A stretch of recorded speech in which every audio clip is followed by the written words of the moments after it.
ప్రపంచంలో స్టార్కి ఎందుకు అంత వాల్యూ ఉన్నది?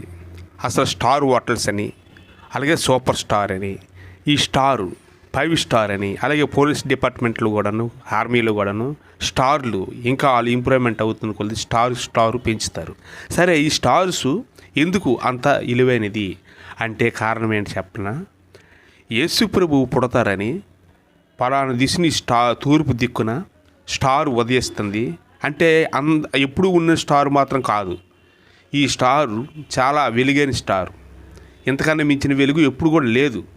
అందుకే ప్రత్యేకించి అలాగ చెప్పబట్టి ప్రవక్తలు ముందే ప్రవశించారు. దేవుడు పుట్టడానికి ఒక దారి ముందుగాను, అలాగే యేసుప్రభువు పుట్టడానికి ముందుగాను యోహాను గారు 6 నెలల ముందు పుడతారు. ఆయనే లోక పాపం మోసిన గొర్రె పిల్లని సాక్ష్యం ఇస్తాడు.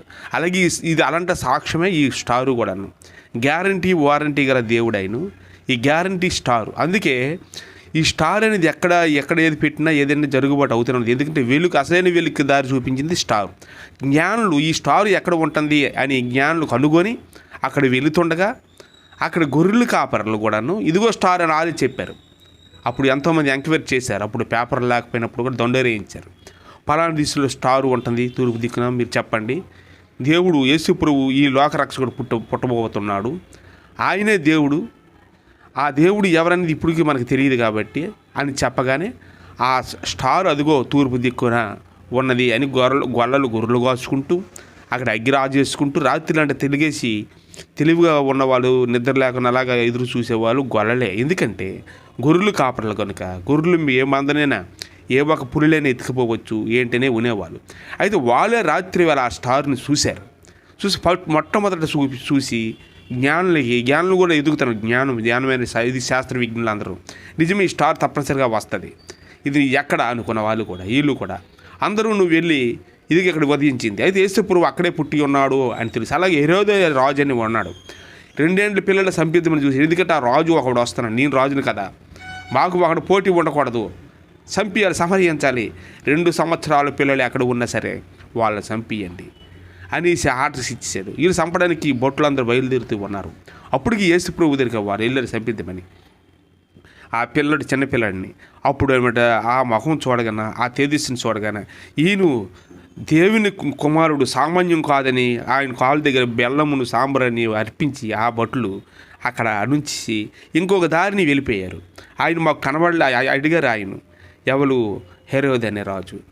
ఎక్కడ మరి చంపేసి వచ్చేసారని, లేదు మేము ఎంత తిరిగి ఎక్కడికక్కడికి వెళ్ళాం కానీ మాకు ఎక్కడ కూడాను కనబడలేదు, కనబడి ఉంటే మీరన్నట్లే అలాగే చేసి ఉందాం అని వాళ్ళు వణుక్కుంటూ ఇంకొక దిశని వెళ్ళిపోయి, దేవదూతలు కూడా చెప్తే అక్కడ వాళ్ళకి ఇంకొక దిశని వెళ్ళిపోండి అని కూడాను. అక్కడ దేవదూతలు యేసుప్రభువు పుట్టడానికి ముందుగాను మాట్లాడతాయి, తర్వాత మాట్లాడతాయి. అన్నీ యోహాను గారు పుట్టడానికి ముందుగాను దేవదూతలు మాట్లాడతాయి. దేవదూతల సమాచారం ప్రతిదానికి ఇస్తూనే ఉంటారు. కాబట్టి యేసుప్రభువు ఈ దిశనే పుడతారని గ్యారంటీ వారంటీ గట్రా ఆయన నిజంగానే అక్కడే పుట్టాడు. అయితే అక్కడ మరియాను ఆ యేసేపు గారు కూడాను ఎంతో నీతిమంతులు కాబట్టి ఆయన ఏమాత్రం కూడాను అందరి మనుషుల్లాగా ఉంటే ఆయన యేసుప్రభువు ఆ కుటుంబంలో పుట్టడు. కాకపోతే యేసేపు కూడాను నీతిమంతుడు అనిపించుకున్నాడు. ఆయన నీతిమంతుడు నిజంగాను. అలాగే మరియా కూడాను వీళ్ళు యెరూషలేముకును ఇంకా కొన్ని ప్రాంతాలకును అటు ఇటు తిరుగుతూ నిజంగాను ప్రార్థనలు ఆ బిడ్డ పుడతాడని ఎంత ఆందోళన చెందారో తెలియదు. అది చలికాలం అందు మనం చలికి బయటికి వెళ్ళడానికే ఎంతో ఆలోచిస్తాం. అలాంటిది ఆమె గర్భిణీశ్రీ, ఆమె ఆ తొట్టులో కూడా ప్లేస్ లేదు, అక్కడ ఇక్కడ ఉండి ఎన్ని పశువుల తొట్టుల దగ్గర అక్కడే ఎక్కడ యేసుప్రభువు జన్మించడానికి ఎన్ని రకాలైన కష్టాలు ఎందుకు వచ్చాయంటే దానికి ఆపోజిట్ సాతానుగాడు ఉన్నాడు. వాడు ఈ ఒక హెరోదుని మామూలుగా ఆయన దగ్గరికి వెళ్ళి వాళ్ళకి ప్రేరేపిస్తున్నాడు. వాళ్ళు ఏం చేద్దామంటే ఈ ప్రభు పుట్టకూడదని ఎక్కడైనా మనం దొరికితే ఆయన్ని చంపిస్తే బెటరు. ఈ లోకానికి ఒక రాజు రావడమా, మేమైతే రాజులు ఉన్నాంగా, మేమైతే తరతరాలను ఉన్నాం కదా, ఇది ఎవరు కాపాడగలరు అనేసుకొని చంపడానికి రండని వాళ్ళు ఎప్పుడు ప్రయత్నం చేస్తూనే ఉండేవాళ్ళు. ప్రయత్నం చేస్తూ వాళ్ళ ప్రయత్నాలు ఎన్నో రకాలు ఎదుగుతుండేవాళ్ళు. జ్ఞానుల్ని కూడా అడుగుతుండేవాళ్ళు, యేసు ప్రభు ఎక్కడ పుట్టాడో చెప్పండి.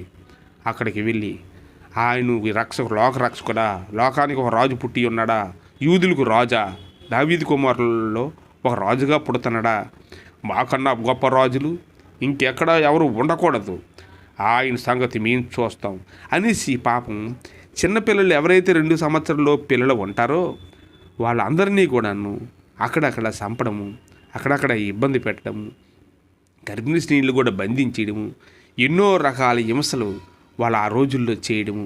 ఆ స్టార్ని చూసి వాళ్ళు నిజంగా తెలుసుకోవడం కాదు కదా, మనుషుల్ని చంపేసేవాళ్ళు నిజంగా భయంకరంగాను. ఇది నిజం.